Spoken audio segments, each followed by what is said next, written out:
backyard. Stay informed with Pacific Mornings.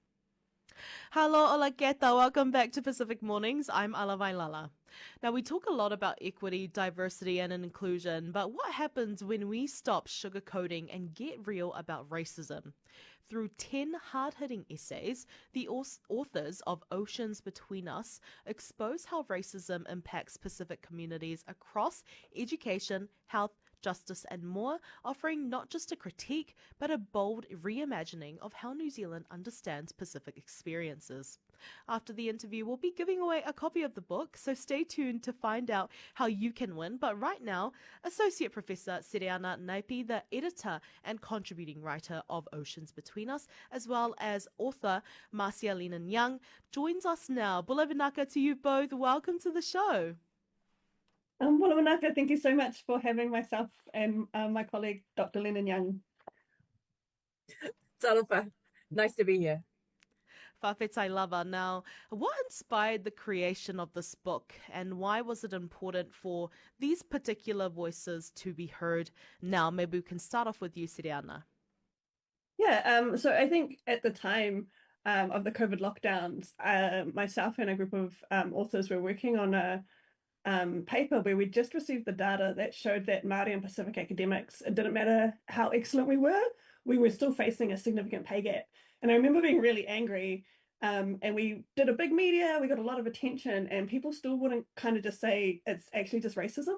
And there was a lot of like, is that there's not many Māori and Pacific in the university, or it's a diversity issue, it's an inclusion issue. And I got really, really frustrated. And then I started to think about all the amazing Pacific academics around me and what they knew about their systems and how we could move the conversation beyond, it's one bad actor who maybe hired someone at a rate lower than they should have been hired at, or it's one bad person who called someone a coconut, to this is actually systemic and it's intentional. And in that way, we wanted to give our communities the data and the evidence to show that they weren't crazy, they were experiencing racism on a structural level, not just on a personal level. And maybe we'll just stick with you, Sereana. How did you go about selecting the contributors and what was the editorial vision that guided the project? I guess for me, I wanted to show all of the main institutions that we experience, right? So I wanted us to show how the justice system does it, how the education system does it, how the economy does it, all these things that shape our everyday experiences.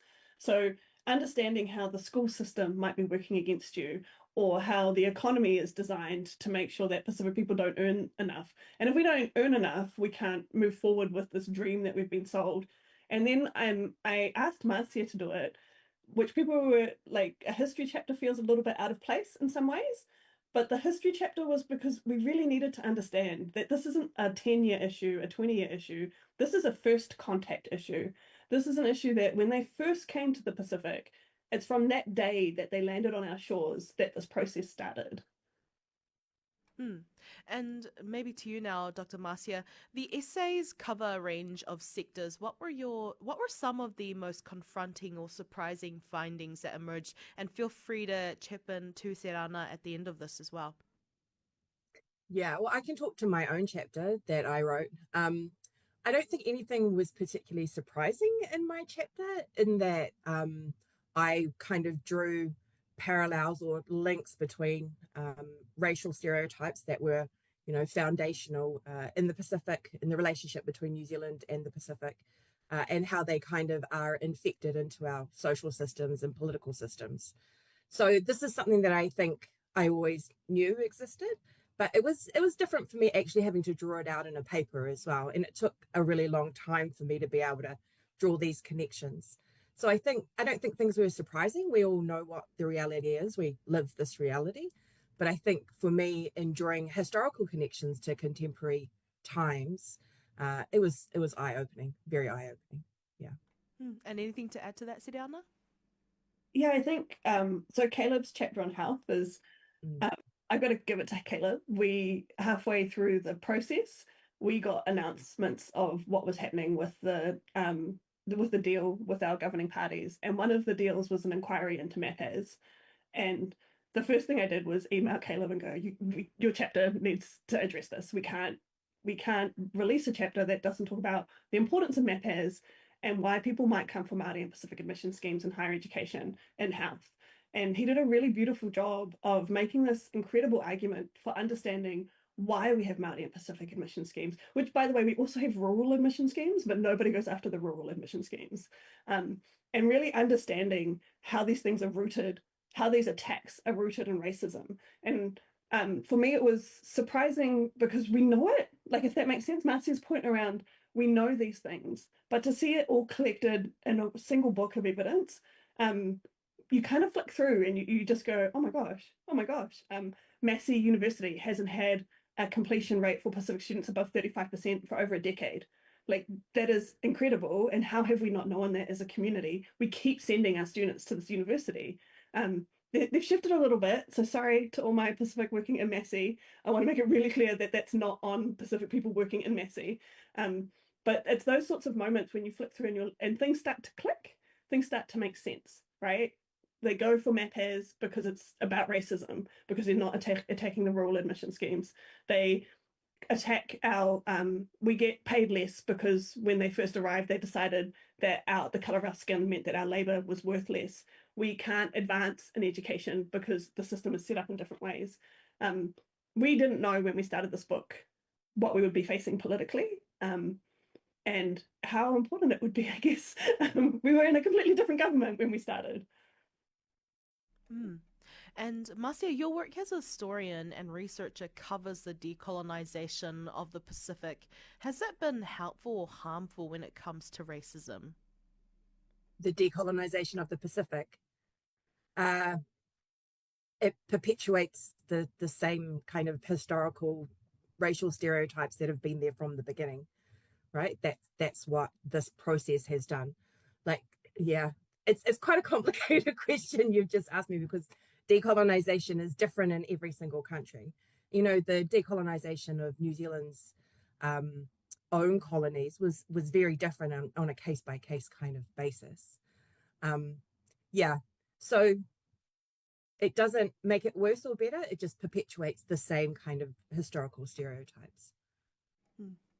And now to you, Sereana, you've chosen not to soften terms of language like unconscious bias. Can you talk about the risk of using softer language when addressing racism in Aotearoa? I think it makes everyone in the room feel better if we use unconscious bias, because then nobody's to blame, right? If we use words like inclusivity, we all we feel better. We can give ourselves gold stars. We can go, yay, you've included enough Pacific. Yay, we're thinking about diversity.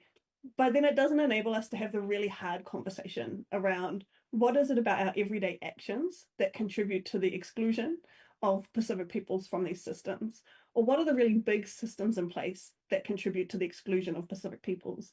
And that's why I think it becomes really important to say the word racism, but not in a, as I like to tell my students, it's not a word you should just throw around, because then it loses its power.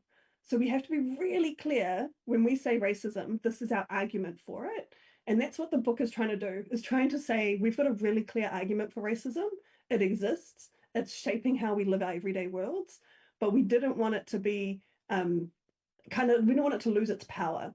And so for us, I think the word racism just means that we can kind of call it, and we can say, this is how we experience our world, and diversity and inclusion isn't going to cut it anymore. Unconscious bias allows Pākehā to feel really good about themselves, but let's have an upfront conversation about why Pacific peoples experience the world in the way that they do. And now to you, Marcia, your chapter has quite a bold title, They Call Me a Bunga. Why did you choose to use such an emotive word? Yeah, and it is a super emotive word. I chose to use the word because, I mean, my chapter focuses on racial stereotypes and how they've kind of, how they're ingrained in New Zealand society, and how they've, supported the building of, policy and political structure, essentially from the early 20th century onwards. But I do it through using the lyrics of the 2019 short film by Swidit Bunga. So I've highlighted the stereotypes that Swidit highlight, that Pacific peoples are, lazy, poor, there are other ones: lazy, poor, weak, and criminal and violent. So I kind of have the categories that Swidit highlight, and then talk through the historical foundations of those stereotypes, and then build them, towards how that has infected our kind of structural racism that we face today. So yeah, that's why Bunga is in the title, because I use Swidit's song in it. Yeah. Hmm. Now, maybe to both of you, maybe Sereana, you could lead with this one. How does this book move beyond simply highlighting problems to proposing real change for Pacific communities? Yeah, so one of the challenges that I posed to the authors was, can we get some solutions? That's partly because I'd kind of spent the last 4 years calling higher ed racist, and people were going, okay, cool, but what's your solution? And I remember sitting in a taxi with an MP, and they asked me if I had a solution, and I couldn't answer it. I was like, more research, which is not a solution. And so we really wanted to provide moments of hope, that yes, it's kind of crap being Pacific, but there is hope, and we can shift things. And so each author kind of pitches, what can we do to change this future, right? So we've got inquiries into racism. We've got some people say, just say the word racism. Thinking about how we invest money, thinking about how we give access to our data for Pacific communities, understanding our histories. If we don't understand how colonization has shaped our experience in this world, we can't address it. And so each chapter offers something. And then the final chapter, The Next Generation, was written by she's now a graduate, written by a graduate student about, she read the book before anyone else did, and it's her response, right? So it's a call to action that's grounded not in hate, but in sort of this concept of love and relationality. And so that's kind of why we did it, because it really sucks if you're Pacific to pick up a book that says you're excluded in every way and form and there's no hope here. We wanted to make sure that there was hope, and that we could perhaps use the evidence to move the dial. So it's not just the academics in the university writing papers that nobody reads, but actually our community is given the data they need for change, and we can push in this upcoming election for change, and start to push back against some of the narratives that we're seeing become acceptable in Aotearoa that never would have been acceptable sort of 10, 15 years ago. That actually brings me into my next question. We've seen this government move away from race-based funding and say everyone should be treated equally. What are your thoughts on that? We could start with you, Marcia, and then head over to you, Sereana. I think history tells us that that's not possible. The stereotypes and racism is ingrained in the way that, our society works. Being treated equally is not something that our society is currently able to do, I don't think. Yeah. And I think in the history chapter, I kind of try to trace that. I'm speaking in my chapter, I'm speaking to Pacific people and saying, this is why we are seen this way, and this is why we can fight against it, like our young people are, by writing songs like Bunga, right? But I'm also speaking to non-Pacific peoples and saying, you need to check your own racial prejudices and see how they contribute to the perpetuation of a society that is unequal. I find the race-based funding argument incredibly ironic, because they might go, oh yeah, we can do it by socioeconomic status. Well, we know that the majority of low socioeconomic status is Māori and Pacific, and that's not by chance, right? So it's this, it's an illusion of getting rid of any sort of conversation about race, like race doesn't shape our everyday experiences. So instead of using race as a measurement, which is a social construct, right? You move to measuring socioeconomic status, but then you go, okay, well, majority of low socioeconomic is Māori and Pacific. So if we're going to intervene, we're going to have to intervene in a way that makes sense for Māori and Pacific anyway. Oh, if we look at bowel cancer, Māori and Pacific are dying earlier of bowel cancer, but if we do it by socioeconomic status, it doesn't matter what way you cut it. Race ends up being a driving factor. And so it's a really interesting kind of erasure of this conversation that really we have to think about why. Like, why are they asking us to do this? What are they scared of? And what don't they understand? And so this book is about how do we help them to understand that the equality idea just doesn't work, right? It's not a thing. Equality over equity does not work. And there's all kinds of, like, we can give all kinds of diagrams and things like that and all kinds of data around it.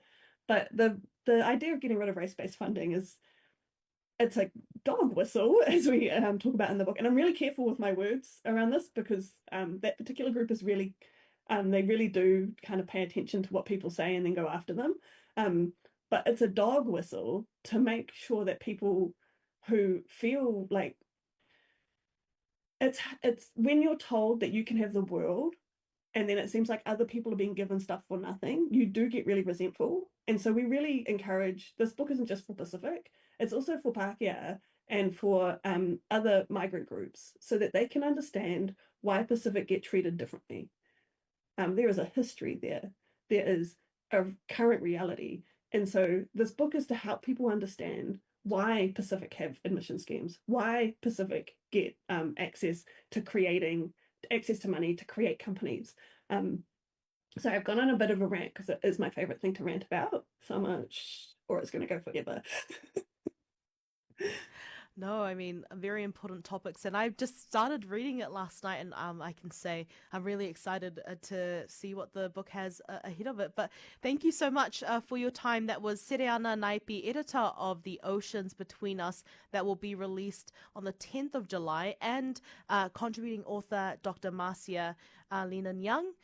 Now, if you want a copy of the book, text us on 531 with the name of the book, Oceans Between Us, and your phone number. The first caller will win a copy. Now, I'm just going to repeat that again. Now, if you want a copy of the book Oceans Between Us, text us on 531 with the name of the book Oceans Between Us and your phone number. First in, first serve. Thank you so much for your time, Dr. Sereana Naepi and Dr. Marcia Leenen-Young. Thank you so much, Ala. We've really enjoyed chatting. Thanks heaps. Thank you, Malo.